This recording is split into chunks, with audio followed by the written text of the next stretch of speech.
welcome to 3Q, where I interview industry professionals for just 15 minutes by asking three powerful questions. I'm your host, Rachel Vogel, and tonight we're joined by the talented Peter Gray, Executive Vice President and Head of Promotion at Columbia Records.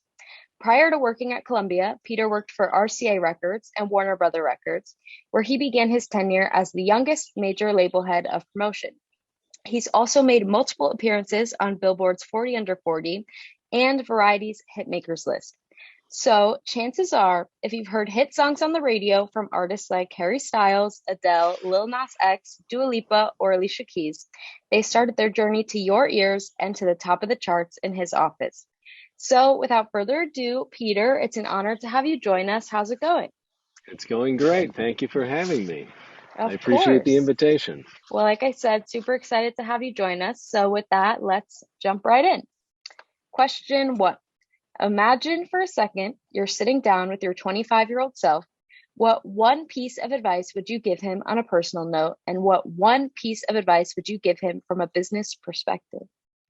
Oh, wow. I'm gonna answer your question with a question. Do you listen to the Prof G podcast? Are you familiar with Scott Galloway? I'm not.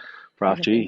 He talks to incredibly impressive and influential and smart people, and he always finishes with that question about speaking to your 25-year-old self. It's a great question. So, all right. I'll start with the personal advice. Personal advice to my 25-year-old self. I would encourage him to establish a rigorous religious discipline around saving and investing money.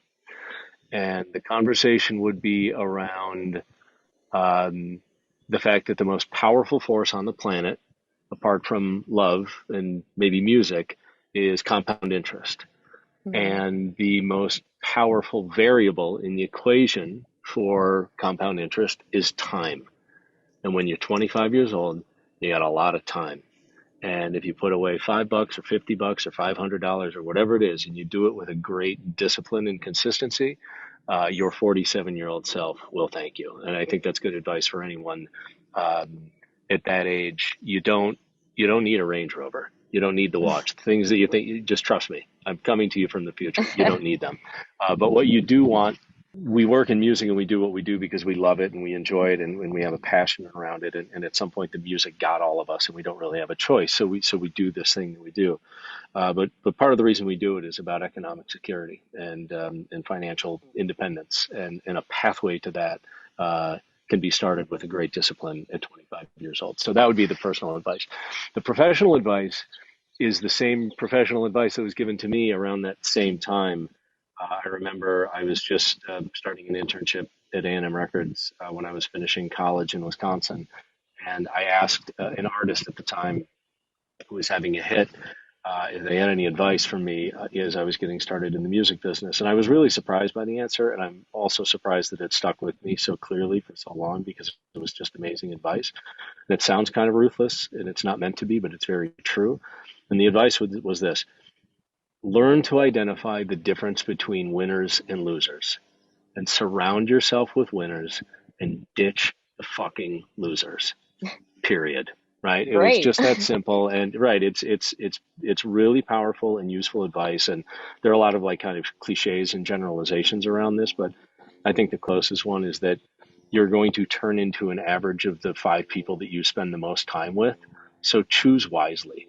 Right. And choose people that are high quality, high character, high content people that you can work with, that you can compete with, that you can enjoy spending time with, and that you can make life-altering decisions with, and that you can enjoy being in one another's generation. And ultimately, you can root for each other as you succeed along the way. So learn to identify the difference between winners and losers and surround yourself with winners and just ruthlessly ditch the people who are going to be anchors on your life and your career. That's my professional and personal advice to my 25-year-old self.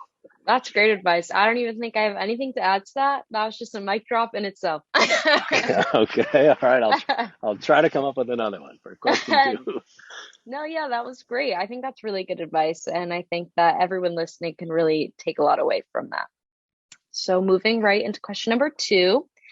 Every industry has its dirty little secrets, and we both know that it's no different in the music industry. Sometimes people think that's a bad thing, but that's not always the case. Sometimes they can be great. What's one secret you would like to share with our listeners about the industry or specifically the world of promotion?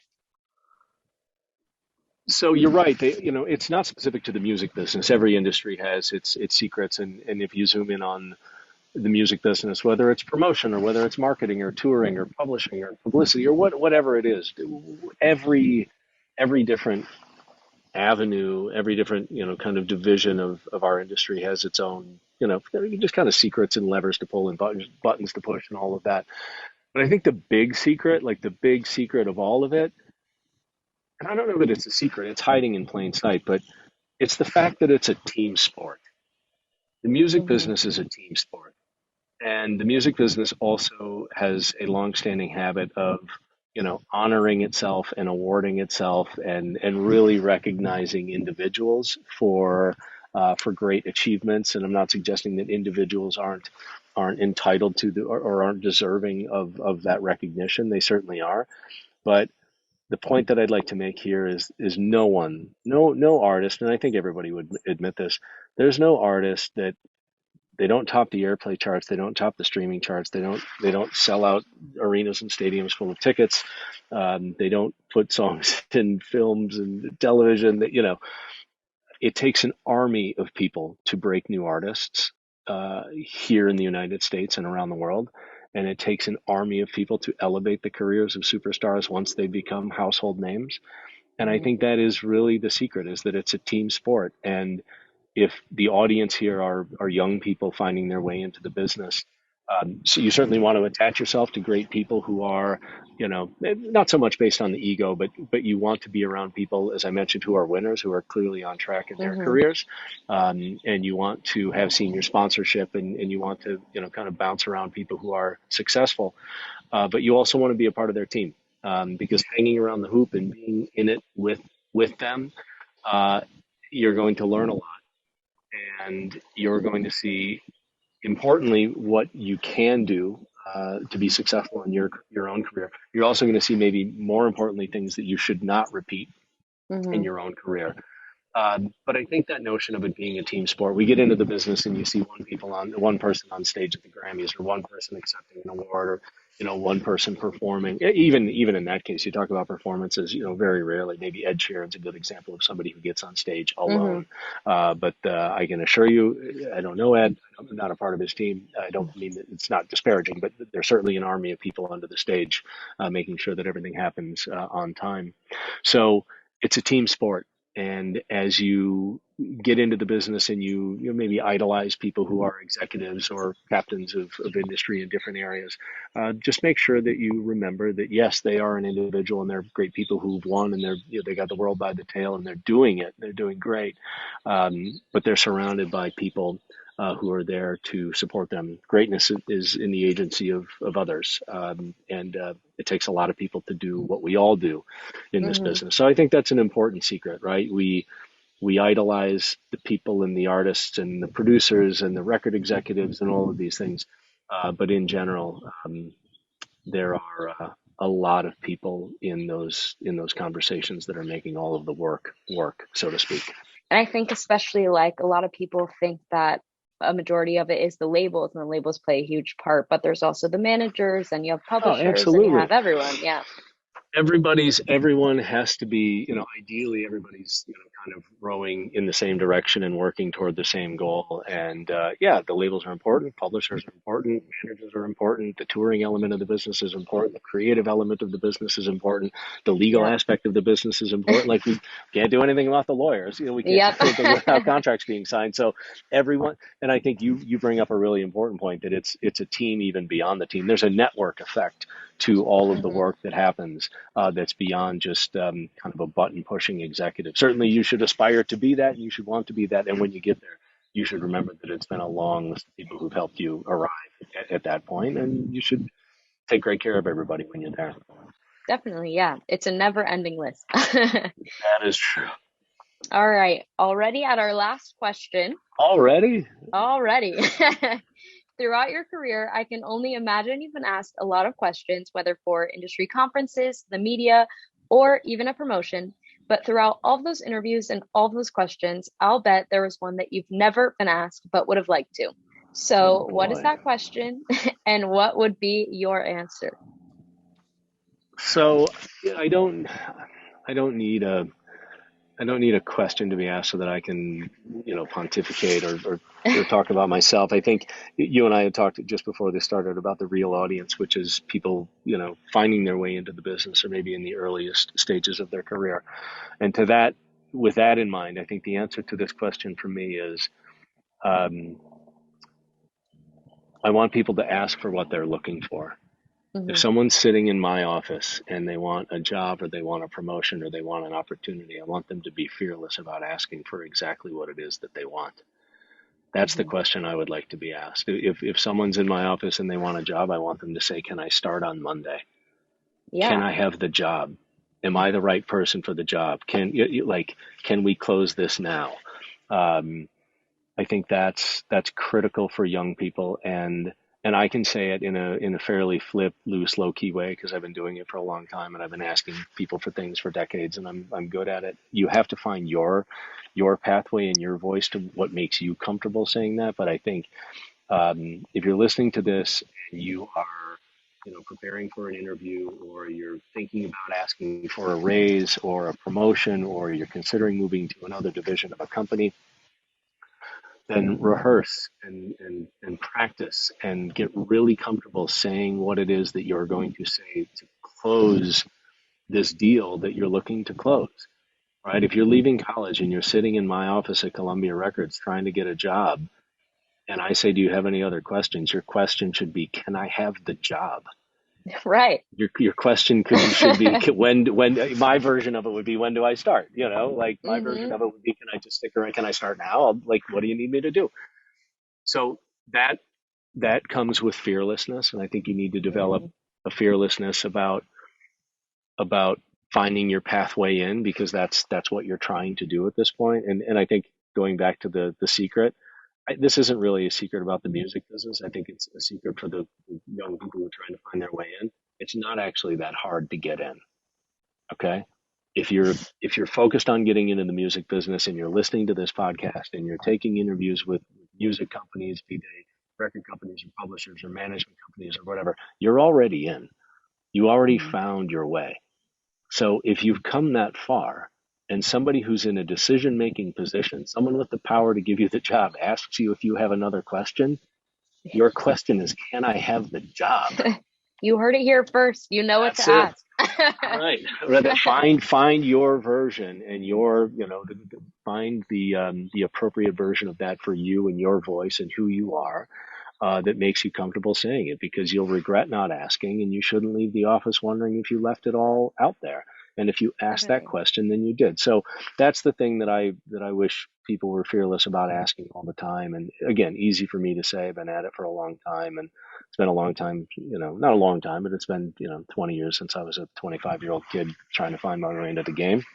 Hmm. But you won't regret asking that question. Be definitive, be clear, and work to close. You'll be proud of yourself when they say, "You know what? Yes, you can have the job." Or maybe not more importantly, but what they will think about when they're going back to consider the candidates is the person who said they wanted the job. Because I can assure you this, I'll finish with this. The person sitting in that chair in the job, making the decisions with the power to make the decision, they got there because they've been asking people to do things for a long time. Hmm. So you got to be fearless about that. So if you're in the room, close, ask for it. Definitely. Yes, that is great advice. You actually reminded me of this is so strong in my head. Like one of my internships, um, I had like the interview, it was so last minute, and I just remember the person in charge who's interviewing me asked me, "When can you start?" And I just said I could start today. There So you go, that's what right you now. gotta do. Yep. Can I tell you a funny story before we Of go? course. Are we out of time? So No, this take is your a long time. time ago. This is in I guess December of 1997. I'm home in Milwaukee for the holiday break, And I know I'm intending to move to Los Angeles to find my way into the music business. We're at a holiday party with my family, and the host of the party is like, "Well, Peter, what are you going to do when you graduate?" I said, "I'm moving to Los Angeles. I'm going to work in the music business." And she said, "Oh, do you know so and so?" I said, "No." And she walks me through the house and introduces me to so and so. And she said this, she introduces me and said he wants to work in the music business. And this guy pulls out his phone, at the time, a flip phone with an antenna, and he calls his fiance at the time, who's in LA, and she works for A&M Records. Oh my And God. he said, "I want to introduce you to someone who wants to work in the music business." And I get on the phone with this woman. I have no idea who she was. It's just this random introduction.